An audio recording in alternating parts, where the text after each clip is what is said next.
निखिल और अंजलि के पैरों तले जमीन खिसक जाती है जब उन्हें पता चलता है मंदाकिनी ने गलती से अपनी बेटी को उस रात जला दिया था और उसे इस बात की बरसों तक खबर भी नहीं हो सकी।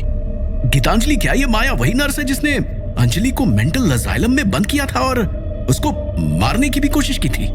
हाँ, पर गीतांजलि वो भी वृंदा और मंदाकिनी के साथ है। वो भी चाहती है देवराज वृंदा को मिले। नहीं अंजलि, ये आधा सच है।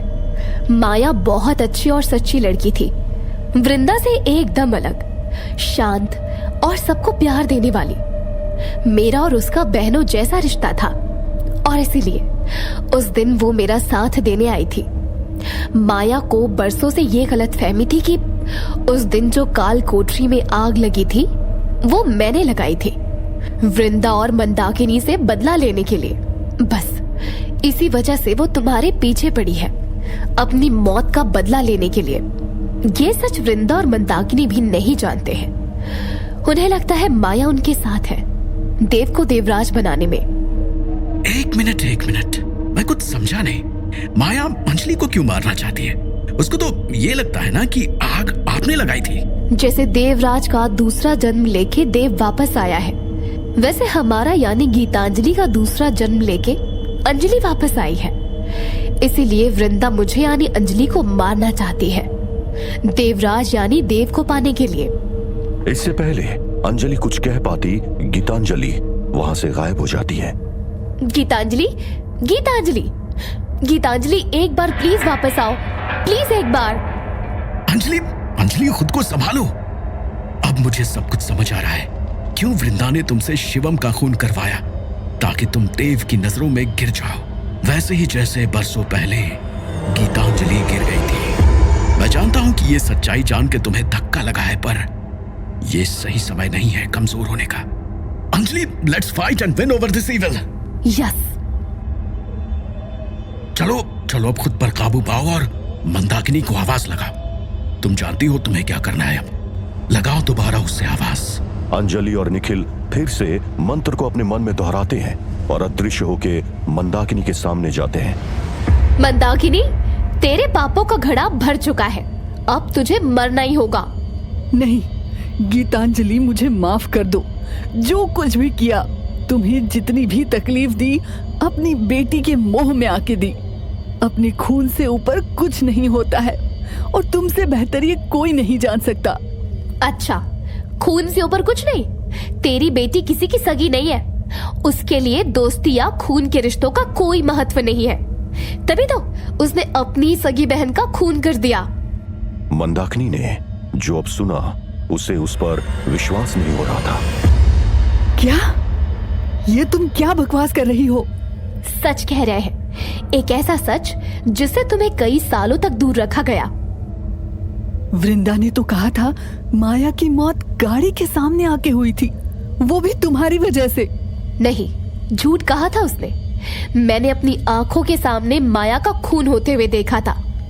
क्या हुआ था उस दिन, सब बताओ मुझे। वो मंजर आज भी आंखों के सामने साफ है मेरे। मैं किशन की मदद से काल कोठरी से निकलकर वृंदा के कमरे में उससे बात करने गई थी, पर मैंने देखा माया वृंदा के कमरे में पहले से ही है। मैं चुपके से उन दोनों की बातें सुन रही थी। वृंदा दीदी, ये आपने ठीक नहीं किया, एक छोटे से बच्चे की जान ले ली। छोटी, तुझे भी यही लगता है ना कि ये सब हमने किया है? झूठ बोल रही है वो गीतांजलि। तुम्हें अपनी बहन पर भरोसा नहीं? हम जानते हैं कौन झूठ बोल रहा है कौन नहीं।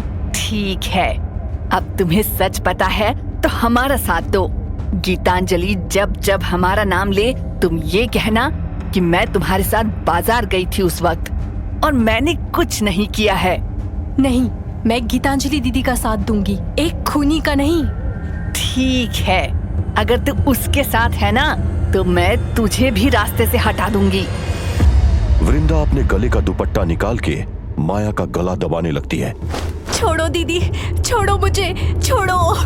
मंदाकिनी, हम माया को नहीं बचा पाए। वृंदा माया की लाश को कमरे के पीछे वाले रास्ते से लेकर गई और वरांदा की सीढ़ियों से उसे नीचे फेंक दिया और खुद को रस्सी से कुर्सी पर बांध दिया। जब तक हम किशन के साथ माया को बचाने गए तब तक उसकी मौत हो चुकी थी। मतलब वृंदा इतने बरसों से धोखा देती आ रही है। उसने मुझसे कहा तुमने पहले उसे कुर्सी से बांधा और माया को दुपट्टे से फांसी देकर गाड़ी के सामने फेंक दिया। झूठ है। माया मेरी छोटी बहन जैसी थी। मैं उसको कभी नहीं मारूंगी। ये सब सुनकर मंदाकिनी फूट फूट कर रोने लगती है। मंदाकिनी, जब हम दूसरों का गलत सोचते हैं हमारे साथ भी गलत होता है। तुम्हारे ही कर्मों की सजा उस मासूम माया को मिली। अभी भी समय है, तुम अपनी गलतियों को सुधार सकती हो। कैसे? हमारा साथ दो।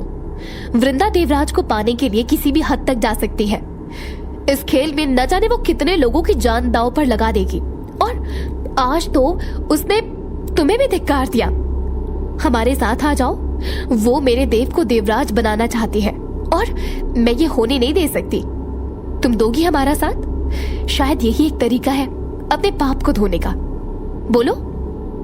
हाँ, मैं तुम्हारा साथ दूंगी, पर उससे पहले मैं तुमसे माफी मांगना चाहती हूँ। अभय को खोने का दर्द जो तुमने महसूस किया था बरसों पहले, आज वही दर्द मैं महसूस कर रही हूँ। माफ कर दो।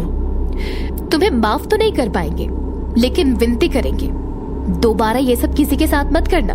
वादा है मेरा। चलते हैं, हम दोबारा मिलेंगे। ये सब कह के अंजलि और निखिल मंत्र की मदद से जंगल से गायब होके वापस हवेली पहुंच जाते हैं। अंजलि, मुझे यकीन नहीं हो रहा है। मंदाकिनी ने तुम्हारे झूठ पर भरोसा कर लिया। करना ही था। वो बहुत अच्छे से जानती है उसकी बेटी वृंदा एक बेहद खुदगर्ज इंसान है। आज मैं तुमसे एक वादा करना चाहता हूँ। क्या?